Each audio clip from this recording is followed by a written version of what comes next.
Hello, bonjour. Aujourd'hui, on va parler du prince Harry. On va parler de l'effet que la disparition brutale de Diana a eu sur lui à un jeune âge. Je crois qu'il avait 11 ou 12 ans, quelque chose comme ça. Et son frère avait déjà dans les 15 ans, il me semble. La perte d'une maman est une chose assez horrible pour un enfant. C'est d'autant plus terrible quand cet enfant-là est jeune. Et dans le cas de Harry et son frère, le prince William, ils avaient tous les deux entre 11 et 12 ans pour Harry et peut-être 14-15 ans pour le frère majeur. Et c'est un événement qui a beaucoup pesé sur la conscience du prince Harry, William aussi, d'autant plus que le dernier jour de sa disparition, avant sa disparition, il l'avait quand même mis dans le vent au téléphone en disant « on te revoit plus tard, on a envie d'aller s'amuser ». Donc c'est un souvenir qui le hante depuis. Et aussi ce sont des événements pour une personne qui vont rester avec elle à jamais. Et ici, comme je le disais, Harry était petit. Donc il est tout à fait normal qu'il parle tout le temps de sa mère, il est tout à fait normal qu'il veut la rendre fière, il est tout à fait normal qu'il référence sa mère à chaque fois qu'il fait quelque chose, que ce soit pour les autres, pour lui, pour Meghan ou de façon générale. Donc les gens sont là à critiquer, comme je l'ai vu dernièrement dans une interview en disant que oui, il faut qu'il dépasse cette étape de sa vie. Oui, c'est arrivé quand il était petit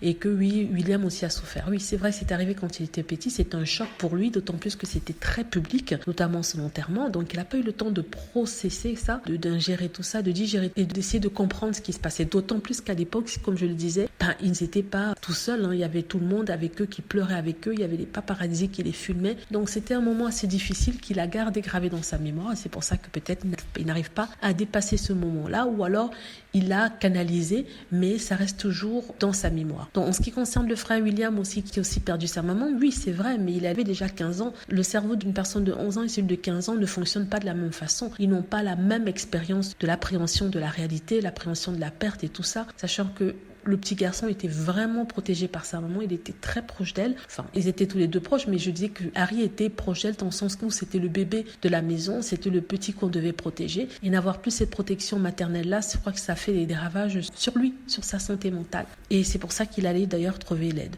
Donc les gens essaient de le faire passer pour quelqu'un qui se plaint tout le temps par rapport à ça. Puis c'est un événement majeur dans la vie d'une personne, d'autant plus qu'elle est petite. Voilà, c'est ce que je voulais dire en défense du prince Harry qui est toujours amené à Diana, malheureusement, mais de façon négative. Voilà, j'espère que vous avez aimé la vidéo. N'hésitez pas à cliquer sur like si c'est le cas, à vous abonner pour plus de vidéos et à cliquer sur la petite cloche afin d'être averti lorsque je poste une nouvelle vidéo. Merci.